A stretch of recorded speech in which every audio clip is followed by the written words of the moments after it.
Alright, so we have the patch notes. Patch notes! Patch notes. Alright, so I'm just gonna give you down the important stuff because it's pretty long and I tried to record this video already but it ended up going into 23 minutes because I love to talk. But anyway, so what are the stuff? Basically, new Esper, Ymir. She is awesome. She is, let's go over this first. Her Corrupted Seed. This is basically her unique debuff to her, and any enemy inflicted with this debuff gains 1 additional Corrupted Seed for every attack they take. And when it gets the max stacks, because it can gain 1 attack from every 1 stack from every attack, it'll explode. And anyway, so the caster has a chance of inflicting disease. So if they have this debuff and Embla attacks, she has a chance of inflicting disease on them at any time as long as they have this Corrupted Seed and she attacks. Dispels 1 debuff on the attacker, so the Corrupted Seed can actually remove debuffs from Embla. And then when Corrupted Seed is detonated, now we don't know what the max stacks are, so this could be 3, this could be 5, this could be like more, but if it's a relatively low number, this means that she will constantly detonate the Corrupted Seed very often. You'll see this from her skills later. But when a Corrupted Seed is detonated, deals damage to the carrier and it inflicts bleed. So it will deal damage to her based on the Corrupted Seed's multiplier, but then it will also inflict bleed, which is based on bleed is based on the attack of Embla as well. So it's like a double kind of like, you explode, you take damage, and then later on you'll also take bleed. So that's pretty interesting. Detonation damage is based on per stack, and then a percentage of the original caster's attack. And then when automatically detonated, deals max stack damage. So when it's detonated automatically, which is when it hits max stacks, or other ways, it'll deal the full damage. And so detonation, the debuff disappears, and then if it's auto detonation, so there's a difference. There's detonation and then there's auto detonation. So if it reaches the max stacks, where is this? If it reaches the max stacks, so detonation, the debuff disappears before reaching max stacks. But auto detonation, stacks are at maxed or the carrier dies. So it's different, okay? So what you really want to hit is the auto detonation, which is at max stacks or when the carrier dies. So, and then auto detonation infects the carrier's allies, and then the debuff with this debuff and removes it from the carrier. And then the number of stacks is capped. When this debuff disappears, the original caster gains AP. So this is very interesting, alright? So it can inflict Corrupted Seed, and then if you detonate it before it's full, if it's not the auto detonation, then it'll just deal the damage, right? But if it's auto detonation, it will infect everyone else with the Corrupted Seed. And then anytime the debuff disappears, the Embla gains AP. So she will cycle her turns really quickly. And you will see from her skills. Alright. So her first skill. Attacks an enemy if they are not corrupted with Corrupted Seed. So by the way, she inflicts Corrupted Seed anytime she attacks, right? So Embla's a power, blah blah blah blah. Attacks an enemy if they are not already inflicted with Corrupted Seed, inflicts Corrupted Seed. And then if they are inflicted, perform a pursuit attack with this ability on someone else. So imagine this, right? If everyone has a Corrupted Seed on them, then she will attack everyone with this ability. And then it will all of them will gain a stack. But if she just attacks the first person without any Corrupted Seed, it'll just attack them and then it'll end there. But obviously you don't attack with the first ability first, you attack with the S2 and the S3. S2 attacks an enemy multiple times, so it will inflict the Corrupted Seed. If they have the Corrupted Seed already, it will give them multiple stacks. Each hit steals a buff. The second hit detonates the Corrupted Seed on the enemy, and after Ascension, it inflicts other enemies with Corrupted Seed. So this detonation is bad if it's not the auto detonation, right? I mean, it's okay, right? But this second ability will preemptively detonate it, and this is not the auto detonation because it's not at max stacks and they do not die. So this does not infect everyone else. But at Ascension, it will infect everyone else. So it's okay. And the third ability attacks an enemy multiple times, inflicts defense down, and when the ability ends, inflicts Corrupted Seed. Alright, so all of these abilities are single target hits, but the S2 has on Ascension will infect other Corrupted Seed. Will infect everyone with Corrupted Seed, but I'm not sure if this means if it has to detonate someone or if it will just inflict the Corrupted Seed regardless. So I have to see. And then for the S3, attacks an enemy multiple times when the ability ends, inflicts Corrupted Seed. Alright, so at base kit, she has no way of really spreading the Corrupted Seed that easily, aside from her S2. But her S2, we do not know what the wording is, because how I'm understanding it here is the second hit detonates a Corrupted Seed on the enemy, and then after it detonates, it infects everyone else. If it does not detonate someone Corrupted Seed, it does not infect everyone else. So you want to lead with the third ability, put a Corrupted Seed on one person, and then the second ability will attack multiple times, detonate that first person's Corrupted Seed, and then infect everyone else. And then when everyone else is infected, you can start hitting them with the S1 that will start pursuing everyone else, right? So that's like kind of the goal of idea. But what I wanted to talk about first was if you had a good relic set in her. And what are the good relic sets? If you have Astral Witchcraft, and if you had Sword Avatara, these can proc her to get additional Corrupted Seeds even not during her turn. So right now, she's kind of like, okay, her S3 puts a Corrupted Seed, and then she has to wait. She has to wait until her turn comes up again, so that she can do the S2, detonate that one enemy, and then it will spread to everyone else. That's the cycle.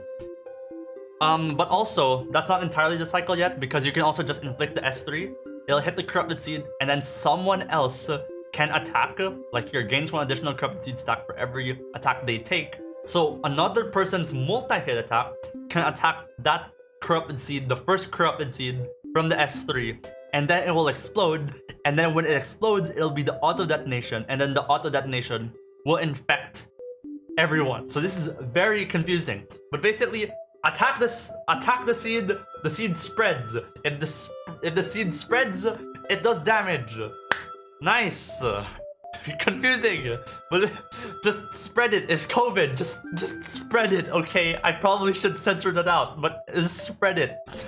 And then, okay, so Morph R2, the auto detonation of the Corrupted Seed also damages the carrier's allies. So when you auto detonate it, it will only hurt the one person it auto detonated from, and then the Corrupted Seed will spread. But on her R2, it will explode, and it will spread the seed to everyone else, and then it will deal damage to everyone, not just who it exploded from. That is really good, but I don't think it's necessary, because the Corrupted Seed spreads so much already that it's very, very good. And the R6 is even better, because the damage of each stack of Corrupted Seed increases in accordance, so it's stronger if there's max stacks, the more stacks there are, and then the max stacks are reduced. So let's say it was at 5. Let's say that the max stacks were at 5, and then that's when the auto detonation would occur. What if the max stacks are reduced to something like 3? Then suddenly, you are spreading the Corrupted Seed so much more easily. So we'll have to wait to see the actual numbers, especially for the stacks, especially for the multiplier, especially for the bleed damage and the attack damage, all that stuff, right? But how I'm seeing it right now is that this is very insane, specifically because the Corrupted Seed will detonate when it can still detonate when someone else attacks. So if you build your Embla really fast and have a really fast get the first turn, and then your other espers will attack into it, and then the seed just spreads, this is gonna be really good for clearing content really, really quickly.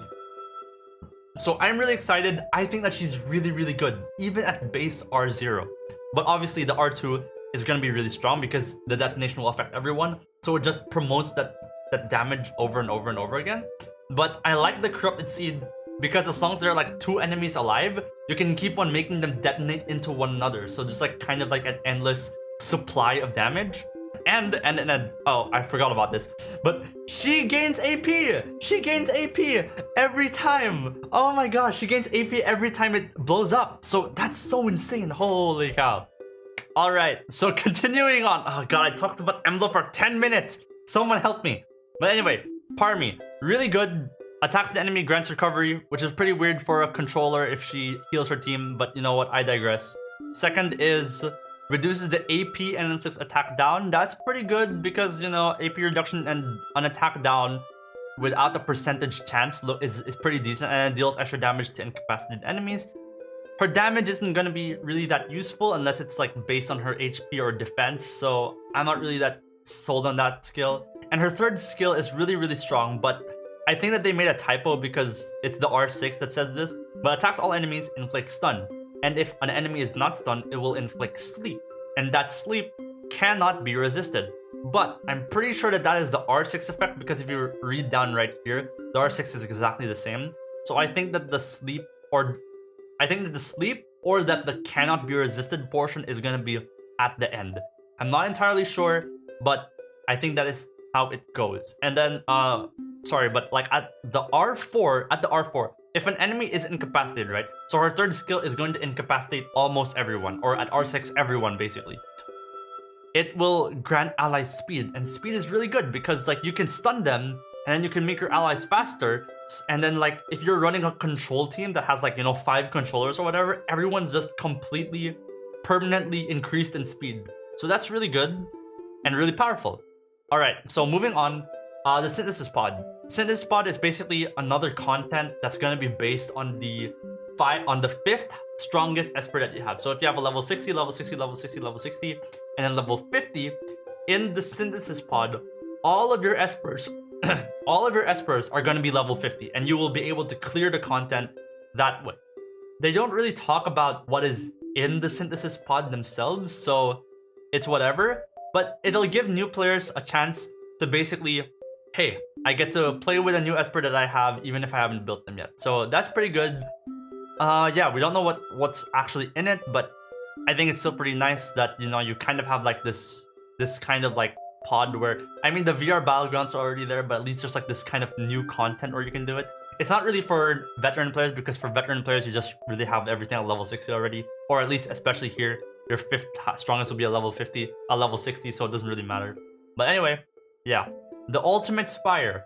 The Ultimate Spire is basically a leaderboard for Ritual Miracle and for Desolate Lands. So for the people who are interested in like getting those sub-minute clears, like those 20-second clears for Chronos 16, this is where you're gonna go. You will finally have a leaderboard all to yourselves, and then you will be able to compete for, oh, who has the highest, the fastest speed, or who has the highest score in Desolate Lands. I don't know if there's gonna be any, well, there's probably gonna be like rewards, right? So in the future, this might be like a weekly or maybe like even an update, every update type of leaderboard where, oh, okay, in this update you have the fastest clear, so you get these said rewards, right? This is gonna be very endgamey. This is gonna be very geared towards those who have the best relics, but it gives something end game players something to do, which is pretty nice. Moving on, the new events, there's just the usual. And then, all right. So they made, you know, upgraded relics. They have like shoes and headphones and goggles now, sure, whatever. And an optimized relic enhancement, they just upgrade really fast. That's really good. Increased ascension attributes. They're not talking about this. Ascended phase 1 and phase 2, in addition to increased stats, their attributes will also be strengthened in multiple ways. So this will increase the identity of a character. We'll have to see how strong this is, because, you know, if you can suddenly get extra speed on certain characters or make certain characters have stronger base attack or whatever, this is going to be really interesting. It's only for phase 1 and phase 2, but that can change a lot, and this is going to affect every Esper, I think. So holy cow, like our entire cast can suddenly, the meta could shift drastically if like suddenly some Espers have like extra 10 speed or something. So we don't know. But yeah, this kind of just is getting swept under the rug for some reason. I don't know. Anyway, 4, reduce the difficulty of APEP. APEP is going to be easier now. I guess APEP was still too difficult. Honestly, I haven't been farming him, but yeah, it was still pretty difficult for new players and for everyone. So They're reducing the difficulty even further, which is great. Fusion adjustments, they're basically making it so that you don't need an R6 maxed out Liao to get an R6 maxed out Alexa, and you don't need an R6 maxed out Alexa to get an R6 maxed out Lucas. So they're just making it so that you can get the Lucas even without having to invest into the Alexa or the Liao as much. And they're also changing it so that instead of Anki Chai, it's gonna be Liao, which I don't really know what the point of that was, but okay, sure. Easier to get Lucas. People can invest into Lucas a lot easier now. That's great. Moving on, 13. So people can now pay in Nexus crystals to unlock the Sonic Miracle that they want instead of just, you know, having it locked, because they've locked it to like, okay, Inferno and Wind on this day, Flow and Shimmer on that day, and then like on Sunday you can have all of them, right? I don't know why that they're still locking this even in the first place, but yeah, sure, okay, it's quality of life, I guess. I think they should just unlock it for every day, but I guess yeah. 14, okay, the tournament shop. Players can get the first 10 sets of Donar, which means you can get on R0 Donar at 70% discount. And then the players who have already purchased the ripples will be mailed compensation. So instead of 1,000, it's gonna be 300 supply coins per Donar. So you can get Donar instead of at like oh god, you can get Donar instead of 10,000, I think, if my math's correct. I don't know if my math's correct, but yeah, instead of like 10,000, I think you'll get at 3,000, which is a lot cheaper. So guys, get your Donar. Donar is pretty good. Well, it's not really that good, but you know, free guy, right? Free 5-star. And then Blitz. Okay, so 16 replays can be viewed from the Blitz record. Thank God. So now you can finally check in your multi-battle. If you failed one, you can finally check, oh, what went wrong here. So if you had a Chronos that is 9 out of 10, you can finally view the 1 out of 10 that you completely sucked at. Or you can view, like, for example, the 1 out of 10 where you got like a faster clear than the others and you used less Blitz tickets, I guess. So yeah, you can do that. I think that's pretty good. And that'll be helpful for making more consistent runs, I guess. So yeah. Oh, whoops, sorry. That's my notes. Yeah, I think that is pretty much it. I spent half the video talking about Embla. Like, I talked about her so much in like my previous recording, and then here I had even more to say.